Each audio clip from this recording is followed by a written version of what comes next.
If there was one thing the world was asking for, it was for one more podcast about CrossFit. Well, here we are anyways. This is the Silverback Media Podcast, where we share the stories of the everyday CrossFitter, so that more people are encouraged and empowered to try it themselves. Here's your host, an everyday CrossFitter, Marco Mejia. What is happening, Silverback Media crew? We are here with episode 1, our first guest. Now, before we get into that, let's just do a quick shout out for the intro, okay? That's awesome. Nick Kennedy, hope you're out there listening. Shout out to you, sir. Much appreciated. That intro is amazing, and you guys will hear it for a long time to come on each episode that we have going on. So, as they say in Mulan, let's get down to business. Our guest for today, episode 1, first guest on the show, is Jen Libby. Jen is a coach, CrossFit class coach, personal trainer at CrossFit North Scottsdale, which is where I happen to coach as well. So I'm happy to call Jen a mentor, a friend, coworker, obviously, as well. So we get to sit down and have a chat. We get to talk about Jen's athletic background, which was a surprise to me. So I hope it was a surprise to you as well.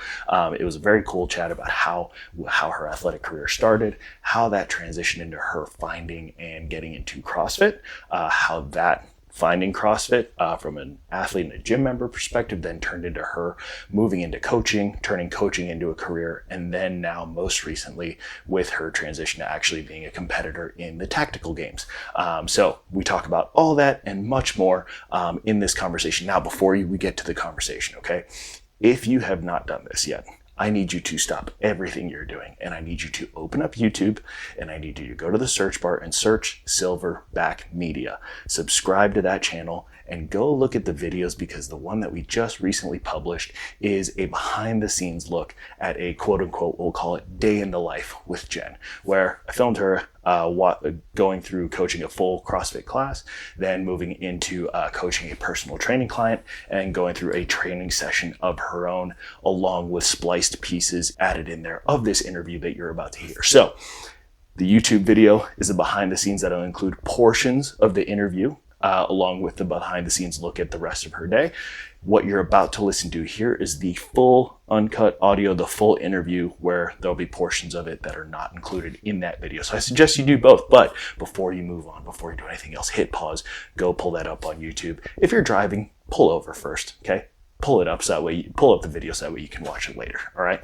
Now, the other piece, just a quick disclaimer, just to be upfront about it, I had a minor issue with the testing on the microphone and the audio of this interview. So if the audio is a little bit harsh, I tried to play around with it from an editing perspective, but if the audio is a little bit harsh, my apologies, please bear with me. I have now had a chance to retest the microphone. I got that setting figured out, so going forward, the audio is not gonna be an issue. So bear with me on that. Just wanted to be upfront about it in case you get into it and you're like, ugh. Okay, I'm aware. I fixed it. I'm working on fixing it. So I appreciate you listening either way. Now, without further ado, let's go to the conversation with Jen. I hope you enjoy. Okay, so you're gonna be my first guest on the show. Cool. Welcome. Yay, Sweet. thank you. Okay, start off. What's your name? Jen. And full name. Oh, Jennifer Libby. What do you do for work? What do I do for work? I am a coach here at CrossFit North Scottsdale. What kind of coach? You do a few things. I'm a level 3 certified CrossFit trainer. That is the actual name for it. I also specialize in gymnastics and kind of getting into tactical training as well. Ooh, tactical. Okay, we're going to talk about that for sure. Okay. All right, but let's rewind the clock a little bit. Okay, so tell me about Jen growing up, like athletic-wise. Did you grow up playing sports? Did you grow up active? Did you what was that like as you were coming up?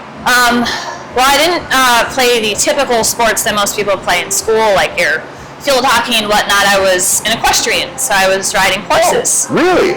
Yep. So I started that at the age of 9. Okay. Just started taking lessons, kind of basic riding, and then by the time, this is English riding, and then by the time I was early teenager, I was competing. Oh, nice. And then it just kind of took off, and then I was an active competitor up and down the East Coast until about 30 years old. So really? Good portion of my life. Oh my goodness. Okay. How'd you get into that? Because that seems like that's a tough one to get into. All right. Obviously, you need a horse. Yeah. So like that's kind of a big barrier. Literally, like we would just pass a horse farm on the way to school. My parents would drive me to school, and there was a big horse farm that we would see, and I would see the horses like outside in the field. So I was like, "Hey, Mom, can we take lessons? Can I see what that's like? And she's like, sure. So I started. My sister got into it also. Okay. I don't know if she regrets that because it literally just took off. Both of us got into it like. Wait, who regrets that? Your sister or your mom? Yeah, my sister. Oh, your sister. Okay. Yeah. My brother went in the other direction. He went up in the sky. He's an air traffic controller. Oh, damn. That's cool. Heck yeah. On the riding piece, because obviously, like, if you were watching equestrian, I almost said Equestrian, that. yeah. Equestrian. Words are hard. If you were watching equestrian, it looks very like graceful, and so I'm sure that's probably part of the point. Is it's supposed to like look smooth and everything, right? What's something that somebody that knows nothing about it, like what's something that we wouldn't realize? Like give me a sense of like how hard it actually is when you're up there on the horse. Well, so actually the sport that my sister and I competed in was called 3-day eventing. Okay. So dressage, so there's 3 phases to it. Dressage is the first phase, cross country is the second phase, show jumping is the third phase. So when you say kind of looking graceful and like you're not really doing anything, or sometimes people are like, oh, the rider isn't doing anything up there. If a rider looks like that, if they look like nothing is happening, that is a superb rider. Yeah. Okay, and it kind of like goes to CrossFit too. If you look like everything's smooth and seamless and you're not really working that hard, you're actually, I wouldn't say working hard, but you've just got such a good foundation and you just have so many reps under your belt that now it's just kind of second nature, so it just looks easy. Not that it is easy, but it looks that way. Yeah, that makes sense. I always think that like you said, I mean, CrossFit's a great example. You watch any professional athletes, really, right? Like I for whatever reason, I always think about it, like with the NBA. I love watching basketball or tennis. It's like you watch the professionals play, and you're like, you almost have that sense of like, that looks so easy. Right. I can do that too. And then you actually get out there, and you're like, I have no idea what I'm doing, right? So it's kind of like gymnastics in a way. Like I always compare dressage and the show jumping phase to gymnastics. So it's very precise. You need to be agile yet strong, calm, and just look smooth. So kind of like gymnastics out in the gym, the smoother everything looks and the easier it looks, the harder you're working in a sense, but it's just because you put so much work into it. That makes sense. And just rep after rep after rep and going through all the bad, not so good looking reps to get to the good ones. That makes sense. So what does training for equestrian look like? Like outside of obviously the riding component, right? The actual sport kind of specific practice, but like preparing your body physically to be an effective rider. Like what does that look like? I mean, honestly, when I was competing, the riding itself, I mean, it just goes to show riding is not easy. Ton of core strength, back strength, legitimate farmer carries. Okay. That's kind of where the name comes from, like carry a bale of hay in each hand or water buckets. So not like your standard gym fitness, but like more functional real life fitness. That's all I would do, and I was able to ride without getting winded. Okay. And then there was one other thing you mentioned that I piqued my, because you said it kind of like, I don't want to say a throwaway comment, but you said like, well, I did English writing. Oh. And I was like, I don't know what that means. So if there's English writing, how many, like what are the different, is that like a competitive writing style, or is that also there's English and Western.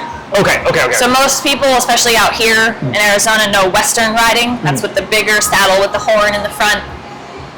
Completely different style of riding. Okay. Different gear that the horse wears, different gear that the rider wears. English riding is with the tall boots. Your riding pants, the helmet, gloves. It looks more proper, if you will. Not that it is more, it just looks that way. Is that like the Olympic style riding? Well, there's a bunch of different riding sports in the Olympics. Oh, okay. But English or 3D eventing is one of them. Okay. Western is also in it too. Oh, I didn't realize that. Okay, got it. I probably haven't watched much equestrian in the Olympics. Yeah.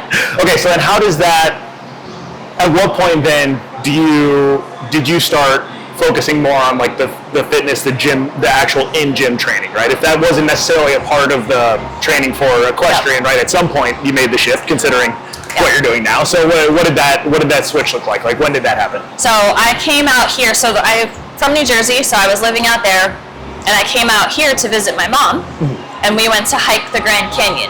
Oh. So I had done no fitness leading up to that. And the Grand Canyon exposed my lack of fitness very quickly. So fine on the way down, struggle bus on the way up. Every switchback. I was with my mom and my sister. I had to stop and catch my breath and almost sit down on the ground. And my mom's like, "Here we go." So I was like, "Damn, I need to get fitter. Yeah. This sucks." Yeah. So that was kind of my beginning of fitness, and I went into kickboxing first. Oh, nice. So a heavy bag at a gym, just punching, kicking, super cardio. You do that again? I had the gloves, the wraps, my knuckles were all banged up. I used to hit that thing pretty hard. So yeah, but that's how I got into fitness. What was it about kickboxing that drew you to that at that time? I don't know. I don't know what brought me to it. I don't remember, to be honest. I mean, this was a long time ago now. We're looking at like 20 years ago, maybe. But yeah, I liked the speed of it. I liked hitting something. Yeah. Just kind of like an instant gratification. That makes sense. Yeah. Yeah. And then, so then how long did you end up doing kickboxing for? Just a couple years. Yeah. And then, so I lost a bunch of weight from that because I was heavier. Okay. I lost a bunch of weight pretty quick. Started to clean up the diet too because I realized that's part of it also. Yeah. But then I was like, I don't really have any muscle. I want some muscle. So I didn't know how to do that. Like I knew lifting weights gave you muscle, but I didn't know where to go. Mm-hmm. So I asked a friend of mine what they did for a workout, and they're like, "Oh, CrossFit." Mm. No idea what that was, but they're like, "You'll like it. It's weightlifting, it's cardio, like everything together." So what year was that? Like around 2013. 13. Okay, got it. Yep. Okay. So this is leading into how I started CrossFit. Yeah. I was gonna say you're already going there. That was probably my next question, anyways. Yeah. So yeah, my friend told me about it. She brought me or sent me to the gym that she was at. Now again, this is back in the east, so in New Jersey. Okay. Middle of winter, so we're in January. I walk into the gym. It's just an old, abandoned warehouse. No heat. Okay. Oh wait, in the middle of January in New Jersey, no heat? Yep. Good times. Yep. Okay. Windows were like broken, cobwebs everywhere. No. There weren't any mats on the floor. It was just cement. Just grungy. But I was like, I don't know what else. I didn't know what to compare it to, so this is CrossFit. This is CrossFit. Like a rig, just barbells and stuff. And then we go in there, and it just kind of seemed, I don't know, it wasn't friendly, but it wasn't not friendly. Everyone was just kind of ready to work. Yeah. And I remember the coach was like, "All right, we're gonna get warmed up. Head outside, 1 mile run." And I was like, "Dude, it's 30 degrees outside and there's snow on the ground." He didn't care. 1 mile run. That sounds like original, like OG, old school CrossFit, yeah. That's actually what made me like it though, because I was like, "Oh, this is like gritty." Like, oh, okay. You know what I mean? Yeah. So you just kind of had to do it. Yeah. So what, do you remember what that first workout was? I do. Okay. It was Fran. No. You had a 1 mile warm-up run and then Fran? It was Fran. Dude. So, and not only that, I didn't know how to kip, obviously, but I had strict pull-ups. No. So I did strict pull-ups. Fran for your first CrossFit workout? Okay. Now, I don't remember what the thruster was. It wasn't as heavy. It was lighter, probably just the barbell. Yeah, okay. But it took me like 14 minutes. Well, I mean, for strict Fran, that's, it's still crazy impressive for your first. Okay, so then, all right, how'd you feel the next day? I don't remember if I was sore, but I just remember being like, I like this. I like that it was hard. I like that it took me longer than everybody else. I mean, I was doing strict. They were kipping. Yeah. But I liked that. Because I guess I kind of went into it thinking like, oh, I can do this. This is no problem. Yeah. I got humbled. It was a problem. Yeah. But I liked that. I liked that it was a challenge. Yeah. Okay, so I mean, you had that perspective after that. Did you recognize that like during the workout too? Did you kind of have that like? Yeah. I mean, obviously this is a while ago, but I'm sure that's a memorable experience.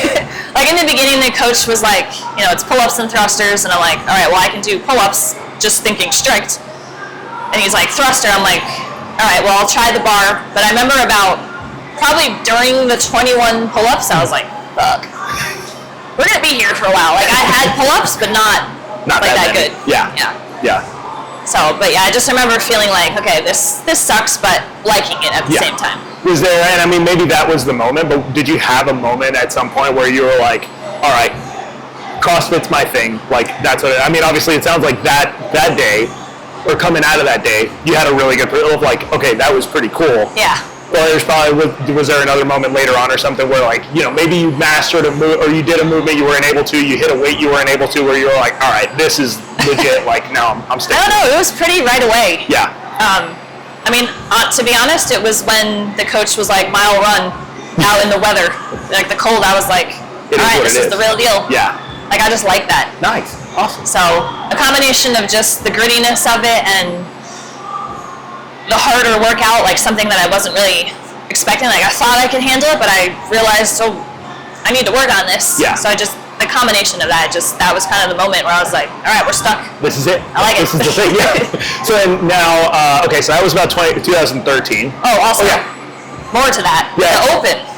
So that was January, so that February was my first Open. Wait, 2013. That wasn't the 7 minute of burpees year, was it? No. No, was that 2011 maybe? I don't remember. I don't know, whatever. Okay, so if it wasn't that, no. All right. So I was going to say, if that was going to be your first Open workout, I don't remember exactly what the workouts were. I do remember like some box jumps, some toes to bar, some random stuff, and I was really new to all that stuff. And again, I went into it thinking like, oh, I can do box jumps, so I can bring my toes to the bar.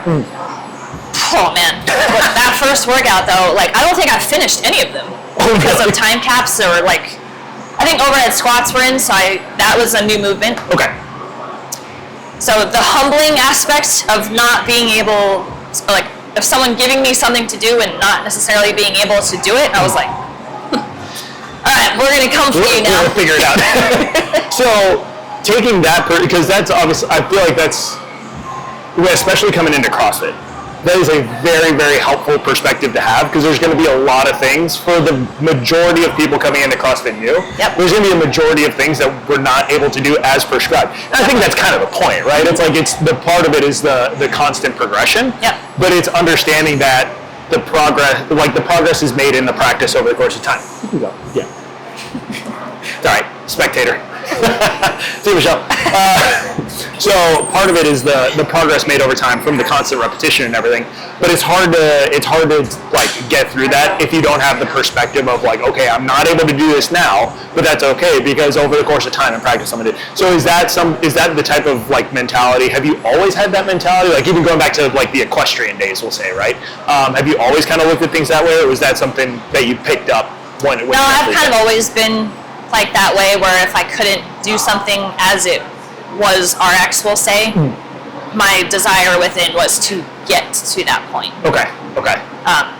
And yeah, I went through many times where I was like, I just feel like defeated, but I'm not a quitter. I'm not a quitter. So as much as I would feel kind of like, damn, this is hard, it was just like, now just stick with it, and you'll get it. Yeah. Just being able to continue, like come back to it and say like, okay, we'll figure. Yeah, but I guess like in a sense, maybe it came from the horses, because training the horses, because I also would train like younger horses and bring them up the levels. Okay. It's kind of the same thing. Like they start young, they don't know what they're doing. Right. They don't know how to jump over certain things or how to do certain movements in dressage. So you teach them, and they get frustrated too because they're like, I don't know, I'm not strong enough to do this.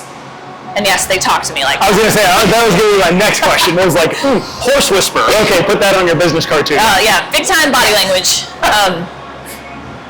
Yeah, so you just teach them and you're patient with them. They learn to trust you. So like when you're in this CrossFit environment, you trust your coach. Like you just trust the process. Right? Just because you're not there now doesn't mean you won't be. Just stick with it and you will be. Yeah. And then, New saying. New saying. Good t-shirts. We got t-shirts coming all over the place. No, that's awesome, because I think that's like a very, obviously, again, that's like, especially in CrossFit, but in a bunch of other things, right? There's always something new that you can be working on, right? Not that you need to be but there's always something to continually get better at, whether it's refining movement, adding load, going faster, right? So having that perspective of like, okay, I'm going to stay in it, right?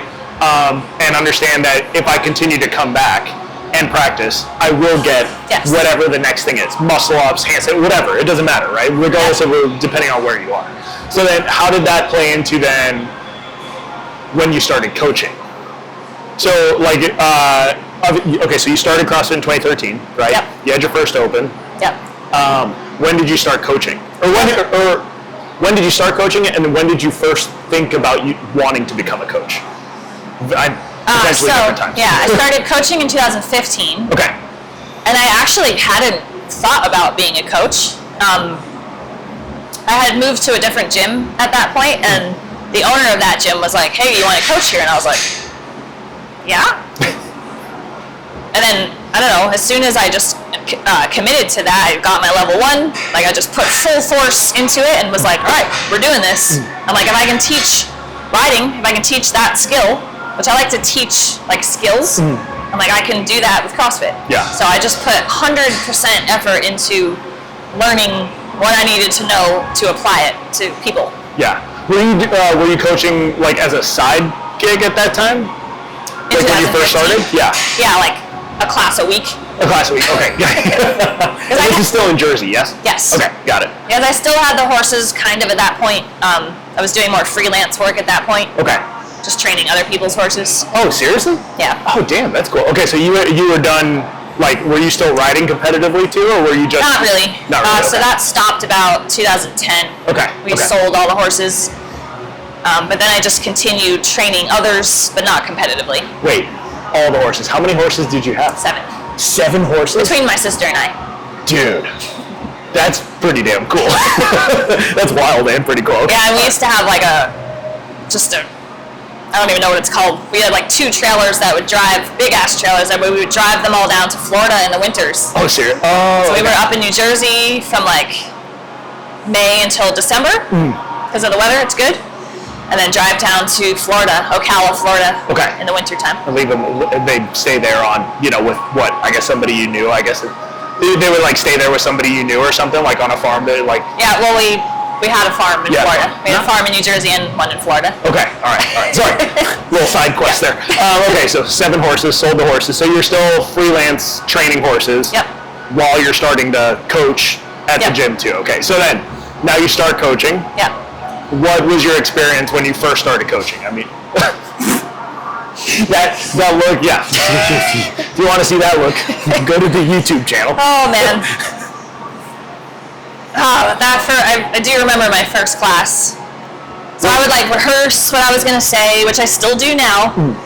But I don't know, for some reason, being in front of everybody that first time, just out the window, forgot everything. And I was like, I don't know what to do. Grab a barbell. What was the workout? Do you remember? I don't remember that. Yeah, right. But I mean, that's how it is with anything. You gotta start at the bottom. You gotta embarrass yourself. You just gotta go through experience. So the more classes I did, the better it got. The more confidence I developed. You just learn from mistakes. Yeah.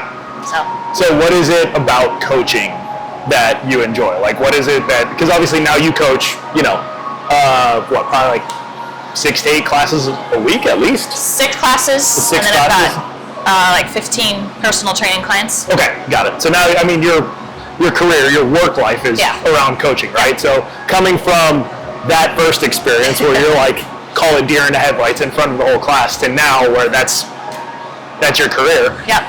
What has changed about you over that course of time? Well, confidence for one. Yeah. I don't know. I like the aspect of being able to have the information that I have in my head and give it to someone else and like have them do it. Because sometimes I can say one thing to person A and it makes sense, but then I say that same thing to person B and it doesn't make sense. So I like the aspect of having to change my delivery. Yeah. So that person B gets it. That makes sense. I mean, I like teaching in general. I like giving my knowledge to someone else so that they can do it. But I like the intricacies of it too. Yeah, like the detail, the technical components, yeah. And then of course seeing that person, like if them doing what I said, it's like, oh yes, got it. That feeling, there's not many things that are better than that, right? When you actually give a cue, they do it, and it works, and you're like, that was it. That was it. So now you've been coaching, so that was 2015 when you started. Damn, 10 years. Yep. Okay, all right. So what is it about coaching or training that keeps you coming back to it? I know you just kind of said like the teaching component that. I just like the reward of it. Yeah, the reward of that. Yep. I like having different types of personalities, different levels of where people are at. I like my beginners, I like my middle of the road, I like my advanced. It's just challenging for me, but like in different ways to deal with different types of people. Yeah. So I just like the challenge of it, and I like the reward, you know, seeing them doing what I'm saying. Yeah. And then their progression. Okay, that makes sense. And then so now you've been doing CrossFit as an athlete, right? You've been in the CrossFit gym training that way since 2013. Then at some point along the lines, you find the tactical games. Yeah. When was that? What year? So that was last February, so not this past, but the one before. Oh, so very 2024? 24. Okay, Yep. That was when you first started training for it, or when you did your first? No, so okay. MK, we know MK here at the gym. MK, shout out. She signed up for it back in February. Okay. Like, I don't know how well she knew about it at the time, probably more than I did, but I didn't know what it was at all. Yeah. I just knew it was a competition that had fitness and shooting. So I went to watch her. Yeah. And I was just like, oh my God. Like, this is amazing. Like, I need to do this. And like, I had shot before. I was familiar with guns, but not really. You know, I liked him, but it wasn't like a lot of practice. But so what was it about that experience, like going to watch? Was there anything, was there like a specific moment, a specific thing they did, or was it just the entire experience? just the entire thing. Like, I liked that it was outside. I liked that it was in the dirt. I liked that it was just dirty, gritty. Yeah. You'll start to learn I like things that are gritty. I didn't know it at the time, but the precision of shooting. So now I like that, as like detrimental as that is. But I don't know. Yeah, back then it was just grunt work. I don't know how to. Just kind of have to watch it to kind of see. Well, and that's what you mentioned, the grittiness. I mean, even going back to that first experience in a CrossFit gym, right? Yeah. You mentioned like the grittiness of it's 30 degrees, it's wintertime, it's New Jersey, get outside for a mile run right now. But I think that's similar to like attractive for you. Like when I competed the horses, rain or shine, it didn't matter. Like you were outside, the whole thing is just outside. Yeah. So, I don't know. I like that appeal, I guess. Yeah. It's like it sounds like a common theme for you, at least just kind of listening to your story along the way. It's that common thread of like, there's work to be done. Yeah. Let's just go do it because, you know, you want to be in it, you want to continue to progress, right? Whether it's from the equestrian piece to starting CrossFit from a member and an athlete perspective to then even coaching, right? It's like, you're starting in a spot, this is where you want to be. Yeah. And guess what? There's only kind of one way to get there. I mean, obviously multiple, but it's like you got to do the thing, right? You got to get in there. You got to do the work, and the grittier it is, maybe that's just more appealing for you.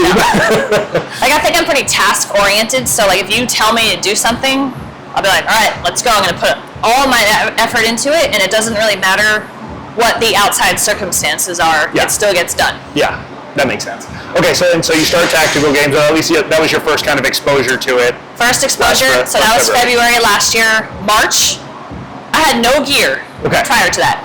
So March, right after, I bought both my guns, a rifle, a pistol. I brought my belt, holster, vest, everything that I needed. Just swipe. But I was like, I'm gonna do. In March, also, I signed up for my first event. Okay. And that was the one in Utah. So I gave myself 5 months to train and prepare. Okay. Nice. And so what was the biggest shift from from the training perspective? Obviously shooting, I'm sure, is a big piece of that, right? Would you say that was probably the biggest thing you had to learn? 100%. Yeah. 100%. Because there's probably a difference between one, just shooting in general and the precision, but then also there's the shooting under fatigue. Big time. Yeah, okay. Big time. I mean, yeah, your heart rate's probably at least $150, 160, even 170, depending on what you're doing. Yeah. And then you've got to steady that, hold your weapon, shoot, and then hit a target that's about that small. Well, I mean, from a pretty decent distance away, right? Yeah, decent distance. Yeah, you're not like from you to me right now. You're like way far away. So what have you changed from your workouts in the gym? What has changed with that and training for tactical? Honestly, not a whole lot. CrossFit actually was a big foundation for it. Like I would strongly suggest doing CrossFit for tactical games or anything, to be honest. It's just a good general fitness. But the really only things I changed were I took out some of like the gymnastic moves because they're just not really necessary. Yeah. But I added in lots of farmer carries or holds, sandbag work, holding your bag, getting up over your shoulder, climbing under and over things. Rope climb with the vest is different than rope climb without. It's a lot of vest training, at least from what I've seen. Is Yes. your workouts and things. It looks like a lot of it you do in event. Is that because you have to wear the vest during all the these stages or events are with the weighted vest on. Okay. So yeah, that was one thing. Added on 12 pounds. That's the weight you need to have. What else? Sled work. Yeah. Just kind of more strongman-ish, grunt works type stuff. Yeah, and that changes your probably mentality during the workouts too, right? Because like if you're doing a CrossFit workout that has high skill gymnastics, muscle ups, toes to bar, handstand push-ups, whatever, right? There's a fatigue component that it's like you can't just like grunt your way through high skill gymnastics or heavy weights, right? Sure. But if it's like longer, grindy stuff, where it's farmer's carry, yes, obviously you can get fatigued and not be able to do it anymore, but a lot of it is like it's more between the ears, right? Yep. So how has that changed your approach during the workouts? Like what do you kind of think about like during the workouts? I mean, it can be a long sucky thing, right? What are you telling yourself to help you kind of get through those? I don't know, I don't want this to come across as any type of way, but I've never had that issue where like if I'm in the middle of a workout, no matter what it is, or I'm at a horse show or whatever, and it's just suck fest. My brain is just like, you have to finish it. Just finish it. Yeah. Like it sucks, yeah, but like just do it. But actually, I'm gonna give Sasha here a shout out. Sasha from here. Oh, okay, yeah. Open gymmer. Yep. She gave me a quote the other day. I think just one of her own quotes, but it was like, "Don't waste your day." Okay. So, for some reason that she said it to me in a workout pretty recently too, and it just kind of switched my mindset. I was like, yeah, what am I doing this for? Like, come on, get on, do it. So don't waste your day. So in that sense, it's more of like, okay, you're here to do the work. Yeah. Don't wait. Like, put the intent behind it. Get to work. Get to doing the thing. Yeah. I like that. Don't waste your day. Yeah. That's another T-shirt. Now we've got like at least 3 or 4. We're gonna start a whole merch shop. Yeah. Jen's T-shirt shop is what it's gonna be. Yeah. Okay. So now you have an event coming up next weekend. Yep. Which when people hear this, it'll be this weekend. Whatever. Time travel. So what is that event that you have coming up now? So that one is in Idaho. So we're gonna drive up with me and Joe. We're gonna drive up. That's how you drive? Yep. Well, I sit in the passenger. He's gonna drive. But about 12 hours. Drive over 2 days up, and then Friday is the athlete check-in. Okay. So they check to make sure your plate carrier, your vest, is appropriate weight.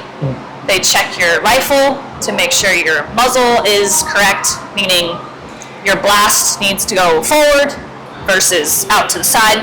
Makes sense. If you have it go out to the side, it just affects your neighbors, so it needs to go forward. Yeah.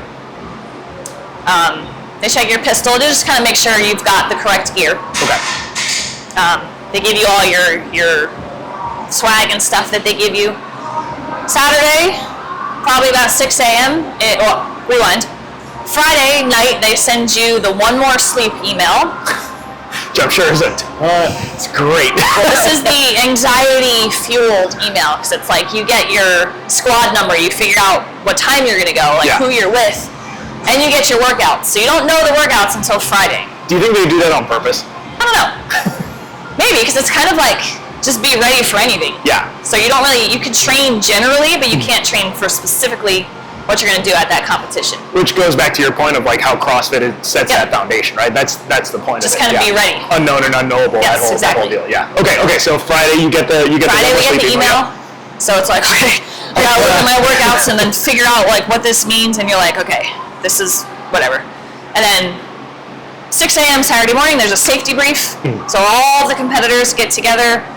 Nick, he's like the main guy of the tactical games. He greets everyone. He kind of just goes over all the safety protocols. It is easy to get disqualified. Oh, really? So they're very big on safety. I mean, it's guns. You got guns. Yeah, makes sense. So they do that, and then usually the first briefing for the first stage is like, I don't know, 7, 7:30. Okay. And then we all go into our different stages because we're not all at the same time. Do the brief, and then that first heat, like right away, like no warm up, you just go. Oh, really? So you can warm up prior to the brief. Yeah. But then, you kind of cool down, and then you got to go again. So. Yeah. Dang. Okay. And the competition, because this is like a upper level, like you had to qualify for this one, yes? Nope. Oh, this is, okay. So what level of competition is this? So I will be in the 40 plus this time. Okay. So there's level intermediate, which is like a beginner. Okay. There's tactical, which is like a middle, and then the 40 plus is also tactical. Okay. But you're just put into your age group. Gotcha. And then there's elite. Okay. So that would be like RX plus. Gotcha. Okay. So I will be in the 40 plus. So kind of middle of the. Heck yeah. Yeah. Do you have any, like you going into it, what do you want to get? What do you, like, come the end of the weekend on Sunday, what does a successful tactical games weekend look like for you? Well, ideally I would like to podium. Okay. That's always something I would like. But if that doesn't happen, I want to see the work that I've put into this, which has been a ton. You're like, yes, I've done a lot. Well, because after my last event in February, I sucked. And I was mad about it. Yeah. Like that's my nature. If I need to do well at things. So if I didn't do well, back to the drawing board, train. So I've been putting a lot of work in from February till now. So I want to see that work pay off. Okay, that makes sense. Especially in the shooting. Fitness is pretty okay. Yeah. The shooting. That's right. Some improvement to be seen there. Yeah. I would like to see some improvement there. Awesome. Okay. Cool. Well, we're all wishing you luck. We're all behind you. Thank you. Last question then. If you, let's say you roll back the clock and you're able to talk to, 20-year-old Jen, right? This is what, you're still riding, you're not doing CrossFit, you haven't had the Grand Canyon experience yet at Correct, that point, yep. right? Okay. So you're talking to 20-year-old Jen, and 20-year-old Jen's like, hey, like, I heard of this thing called CrossFit, which probably wasn't even a thing at that point, but it's make-believe. What are you trying to say? How old I am? No, I didn't say that. So you're talking to 20-year-old Jen, and she said, hey, I heard of this thing called CrossFit. It looks kind of, I don't know, it looks kind of intimidating. It looks kind of like, I don't know if I should try it or not. What would you tell your younger self? Yeah, so I would be like, well, I get that it looks intimidating. It's a lot going on, but it is probably the simplest and most welcoming type of fitness that you could ever get yourself into. Interesting. So even if you look, so like say you're watching the games and you're like, oh my God, they're doing all these like spinny things on the bar, and you're like, I can't do that. I can't even do a pull-up. Don't worry, it's cool. Yeah. You walk into a gym, all the coaches there are going to have have modifications for you, so they're going to meet you where you're at. So they're not going to make you do those spinny things. They're going to be like, hey, let's do ring rows instead. And you're going to be like, all right, cool, yeah, I can do those. And then pretty much guarantee, like after that first workout, you're going to be like, wow, that was hard, but I did it. Yeah. And then you're going to come back, and you're going to keep coming back. You're going to be sore, but then your muscles are going to get bigger. And then, yeah, you really can't go wrong with CrossFit. That feeling is like, you can explain it to somebody, but it's almost, I wish somebody didn't have to like feel it for themselves to know what that feeling is, right? Yeah. Even as much as we try to explain it. But man, there's nothing better, right? When somebody comes in, they get through their first workout, and they're like, oh my, I did it. I did it, and I'm okay. I'm breathing heavy. It was uncomfortable, but I'm fine, and I'm gonna, and then they take that attitude out of the gym, out into the world, and whatever it is, right? Like that is something that, like, man, I want more people to experience that, right? And plus, too, I feel like that feeling just disperses out in your life. Oh, yeah. Like, you're just in a good mood. You sleep better now. You're like, oh, I should probably eat better because I need to do better at this fitness. Yeah. Food is a big part, so I want to do that too. And then you're just like, oh, now I want to do the open. And you just like have all these options. It just kind of, it's like a gateway. It just opens things up. That makes sense. Hell yeah. I love it. Anything else? Anything else? Did that get us up to speed on Jen's life? I think we're good. Competitive athlete. Okay, so next weekend, tactical games, right? What are the dates on that? Because this won't. June 21st and 22nd. 21st and 22nd. All right, we'll see how that goes. We're all rooting for you. Jen, thank you so much. Appreciate it. You're guest number 1. on the show. Guest All number right. 1 officially and forever. All right. That's awesome. Cool. Let's go work out? Yeah, let's go work out. All right. If you enjoyed this episode, please consider sharing with a friend. To get notified of future episodes, please follow the show on your favorite podcast app so you can continue to hear these stories. For more behind-the-scenes content of everyday CrossFitters, follow on YouTube and Instagram at Silverback Media. Until next time, this has been the Silverback Media Podcast.